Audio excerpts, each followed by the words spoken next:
মদিনার বাড়িতে একজন এতিম বাচ্চা, যার মা নেই বাবা নেই কেউ নেই, এতিম বাচ্চা। আমার বন্ধুরে এতিম বাচ্চা, ছোট্ট একখানা খেজুরের বাগান। ওই এতিম বাচ্চা মনে মনে ভাবছে আমার তো খেজুরের কয়েকটা গাছ আমার প্রতিবেশী আবুল্লু বাবার দিকে ঝুঁকে গেছে। তো তার প্রতিবেশী আবুল্লু বাবার দিকে যখন খেজুর কুড়োতে যায় তখন নানান রকম কথা শোনায়।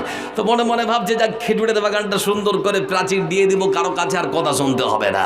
তো সুন্দর করে প্রাচীর দিচ্ছে। প্রাচীর দিতে দিতে বন্ধু আমার এমন সময় লক্ষ্য করে দেখা গেল তার প্রতিবেশী আবুলু বাবার একখানা খেজুরের গাছ তার দিকে চলে এসেছে।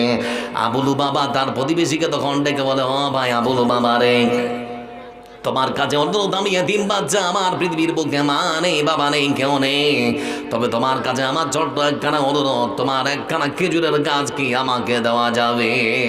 বলে কেন? বলে না হলে প্রাচীরটা দেওয়ালটা বাঁকা হয়ে যাবে, তুমি যদি দাও তাহলে একটু সোজা করে তুলতে পারে। আমার বন্ধুরা আবুল বাবা রাদিয়াল্লাহু তাআলা আনহু তিনি ততক্ষণ স্বীকার করে বসলেন। তিনি তখন বললেন, আমার গাছ আমারই থাকবে, আমি কাউকে দিতে পারবো না।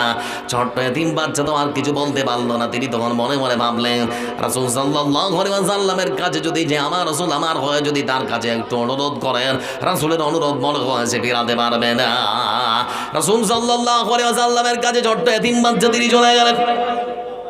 ছোট্ট এতিম বাচ্চা যাওয়ার পরে বন্ধু আমার এতিম বাচ্চা তখন বললেন, হে রাসূল, আপনার কাছে এসেছি একটা সমস্যার সমাধান নিয়ে, সমস্যার সমাধান আপনাকে করে দিতে হবে। বলে কি সমস্যা আর কিসের সমাধান? ছোট্ট এতিম বাচ্চা তখন বলতে শুরু করেছে, হে আল্লাহ রাসূল, সমস্যা হলো আমি প্রাচীর দিচ্ছিলাম আমার খেজুরের বাগানটা, প্রাচীরটা তুলতে তুলতে আমার প্রতিবেশীর একখানা খেজুরের গাছ আমার দিকে চলে এসেছে। তার কাছে অনুরোধ করলাম, অনুনয় বিনয় করলাম, কিন্তু কোনো মতোই তার গাছ আমাকে দিতে রাজি হলো না। আপনার কাছে এসেছি আল্লাহ রাসূল, বলতে যাচ্ছি আমার হয় তার কাছে কি একটু অনুরোধ করা যাবে? আমার জন্য কি একটু অনুরোধ করবেন? তাহলে পরে খুব ভালো হয়। বিশ্ব নবী সাল্লাল্লাহু আলাইহি ওয়াসাল্লাম রাসূলুল্লাহ সাল্লাল্লাহু আলাইহি ওয়াসাল্লাম বন্ধু আমার আবুল বাবা রাদিয়াল্লাহু তাআলা আনহুকে তিনি ডাকলেন। ডাকার পরে তখন বলছেন, আবুল বাবা রে, এতিম বাচ্চার বুকে, এতিম বাচ্চার জন্য পৃথিবীর বুকে তুমি যদি সাহায্য করো তাহলে মহান যোদ্ধা আল্লাহ রাব্বুল আলামিন তোমাকে হাসরের ময়দানে সাহায্য করবে।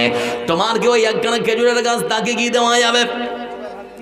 আমার বন্ধুরা ঠিক সেই সময় আবুল বাবা রাদিয়াল্লাহু তাআলা তিনি তখন বলছেন, হে আল্লাহর রাসূল, আমার গাছ আমি দেব না, আমি তো আগে বলেছি, তারপরও আপনাকে বলেছে, তারপরও আমি বলছি আমার গাছ আমি কারো কাছে কোনো মতোই দিব না। তো আল্লাহ রাসূল কি বলবে? চুপচাপ। কিছুক্ষণ পরে আমার রাসূল আবার বলছেন, আবুল বাবা, তোমার কাছে এমনিতে নেবো না, বলো কতদিন আর কত দিরহাম নেবে, কত টাকা কত পয়সা হলে তোমার গাছটা বিক্রি করবে?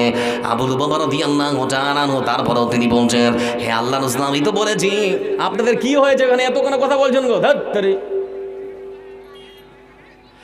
আমার বন্ধুরা রাসূলুল্লাহ সাল্লাল্লাহু আলাইহি ওয়াসাল্লাম কে আবুল বাবা রাদিয়াল্লাহু তাআলা তিনি তখন বলছেন, হে আল্লাহর রাসূল, আমি তো আগেই বলেছি আমার খেজুরের গাছ আমারই থাকবে, আমি কারো কাছে দিব না, টাকাতেও বিক্রি করব না, পয়সাতেও বিক্রি করব না, না দিনার না দিরহাম আমার গাছ আমি কারো কাছে বিক্রি করব না।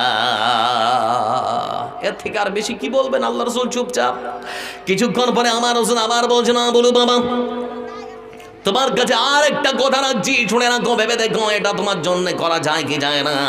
আমার রাসূল সাল্লাল্লাহু আলাইহি ওয়াসাল্লাম তিনি বললেন, না বলো বাবা রে, আজকে পৃথিবীর বুকে একখানা তোমার খেজুরের গাছ যদি পৃথিবীর বুকে তিন বাচ্চাকে দিয়ে দাও, আমি মুহাম্মদ সাল্লাল্লাহু আলাইহি ওয়াসাল্লাম জান্নাতের জন্য একখানা খেজুরের গাছের জামিনদার তোমার জন্য হয়ে যাব।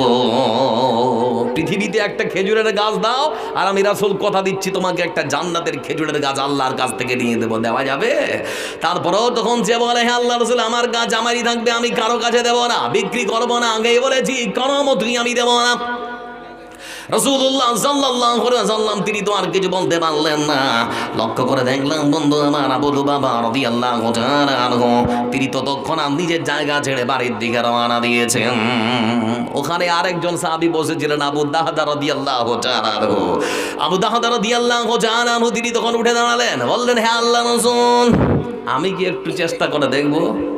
আমি কি একটু চেষ্টা করে দেখব? আপনি তো অনেক কিছু বললেন, তো আমি একটু চেষ্টা করে দেখি। বিশ্ব নবী সাল্লাল্লাহু আলাইহি ওয়াসাল্লাম তিনি তখন বলেন, আবু লুবাবা রে, ও আবু দাহাদা শুনে রাখো, আবু লুবাবাকে আমি এত কিছু করে বললাম, আমার কথা রাখলো না, তোমার কথা রাখবে আমার তো মনে হয় না। তারপরেও দেখো চেষ্টা করে আবু দাহাদা রাদিয়াল্লাহু তাআলা আনহু ততক্ষণ আবু লুবাবা রাদিয়াল্লাহু তাআলা আনহুর বাড়ির দিকে দৌড় দিয়েছেন, দরজাটার সামনে কড়া নাড়িয়েছে। এ ভাই বাড়িতে আছো? বলে হ্যাঁ। আসো না, বাইরে একটু কথা আছে। বাইরে আসার সঙ্গে সঙ্গে হাতটা চেপে ধরে তখন বলে, ও ভাই আমার তোমার কাছে একটা অনুরোধ রাখতে হবে। বলে খেজুরের গাছ বাদ দিয়ে অন্য কথা বলতে হবে নাকি? খেজুরের গাছ বাদ দিয়ে অন্য কথা বলতে হবে। তারপর আবু দাহাদা রাদিয়াল্লাহু তাআলা আনহু তিনি তখন বলছেন, ও ভাই আবু লুবাবা রে, অন্য কোনো কথা বলবো না, খেজুরের গাছটারে তোমার কাছ থেকে চাই, যে কোনো মূল্যে তোমার একখানা খেজুরের গাছ আজকে আমাকে নিতেই হবে। আবু লুবাবা রাদিয়াল্লাহু তাআলা আনহু তিনি তখন বললেন, আবু লুবাবা রাদিয়াল্লাহু তাআলা আনহু তিনি তখন বললেন, ও আবু দাদা শুনে নাও ভাই আমার, আমি তো আমার বিশ্বনবীকে বলেছি আমার গাছ এমনিতেও দেবো না, টাকাতেও দেবো না, জান্নাতের খেজুরের গাছের বিনিময় দেবো না। তারপরেও তুমি এসেছো, তুমি কেমন করে ভাবলে তোমার কাছে আমার খেজুরের গাছ আমি দিতে পারি? আবু দাহাদা রাদিয়াল্লাহু তাআলা আনহু তখন বলছেন, ও আবু লুবাবা বলো তো ভাই, মদিনার মাটিতে সব থেকে বড় খেজুরের বাগানটা কার? বলে তোমার। আচ্ছা ভাই বলো তো সেই খেজুরের বাগানটার মধ্যে কতগুলো গাছ আছে? বলে 600 গাছ আছে। আচ্ছা ভাই বলো সেই বাগানের মধ্যে বিশাল বড় যে রাজপ্রাসাদ, বিশাল বড় অট্টালিকাটা রয়েছে, বিশাল বড় বিল্ডিং বাড়িটা রয়েছে, সেটা কার? বলে সেটাও তোমার। বলে ভাই বাড়িটার মধ্যে একটা সুস্বাদু পানির কুয়া আছে, ওটা কার? বলে সেটাও তোমার। বলে ভাই আমার বলতে যাচ্ছি পৃথিবীর বুকে ওই একখানা খেজুরের গাছ তুমি যদি আমার হাতে আজকে তুলে দাও, আমি আবু দাহদা রাদিয়াল্লাহু তাআলা তোমাকে বলতে যাচ্ছি ভাই আমার বিশাল বড় খেজুরের 600 খেজুরের বিশাল বড় বাগানটা দেব। ওই বাগানের মধ্যে যে রাজপ্রাসাদটা আছে, অট্টালিকাটা আছে, বিল্ডিং বাড়িটা আছে, সেটাও দেব। আর আমার বাড়ির মধ্যে সুস্বাদু পানির যে কুয়াটা আছে সেটাও দেব। বিনিময় তোমার কাছে শুধুমাত্র একখানা খেজুরের গাছ আমি নেব। এবার বলো রাজি? এবার বলো রাজি? তো ও তখন বলছে আমার সঙ্গে রহস্য হচ্ছে, ঠাট্টা হচ্ছে, গরিব বলে, মানে তুমি আমার থেকে বেশি ধনী তো সেজন্য তুমি আমার সঙ্গে রহস্য করছো। আবু দাহাদা রাদিয়াল্লাহু তাআলা আনহু তিনি তখন বলছেন, ও ভাই আবু লুবাবা রে, দুনিয়ার বুকে দুনিয়ার একখানা খেজুরের গাছ নয়, আমার যদি আরো খেজুরের বাগান আরো বাড়ি যদি তোমাকে দিতে হতো তারপরেও দিয়ে দিতাম। এটা জান্নাতের খেজুরের গাছের কথা বলা হয়েছে। ও ভাই আমার তোমার সঙ্গে রহস্য নয়, টাট্টা নয়, তুমি রাজি কিনা আমাকে একটা বার বলো। ততক্ষণ আর রাজি হয়ে গিয়েছে বন্ধু আমার, লেখাপড়া সব কিছু হয়ে গেল, কথাবার্তা পাকাপাকি হয়ে গেল, খেজুরের গাছ দিতে রাজি হয়ে গেলেন। আবু দাহদা রাদিয়াল্লাহু তাআলা আনহু তিনি তখন রাসূলের কাছে গিয়ে বলতে শুরু করেন, হে আল্লাহ রাসূল কাজ হয়ে গেছে।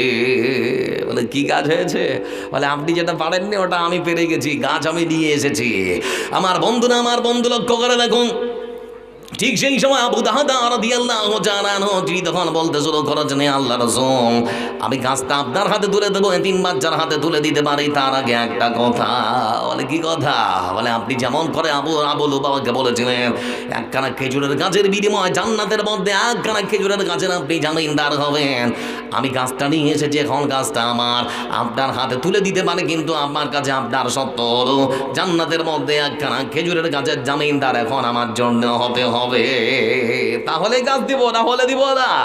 আমার বন্ধুরা ততক্ষণ রাসূলুল্লাহ সাল্লাল্লাহু আলাইহি ওয়াসাল্লাম তিনি বললেন, ও আবু দাহদা রে, যে মানুষটা শুধুমাত্র জান্নাতের একখানা খেজুরের গাছ পাওয়ার জন্য একখানা বাগান বিলীন করে দিতে পারে, একখানা বিশাল বড় বিল্ডিং খানা বিলীন করে দিতে পারে, আল্লাহর সে বান্দার জন্য আমি রাসূল সাল্লাল্লাহু আলাইহি ওয়াসাল্লাম জান্নাতের মধ্যে একখানা খেজুরের গাছ নয়, বরং আমি রাসূল তোমার জন্য জান্নাতের মধ্যে একখানা খেজুরের বাগানের জামিনদার হয়ে যাব।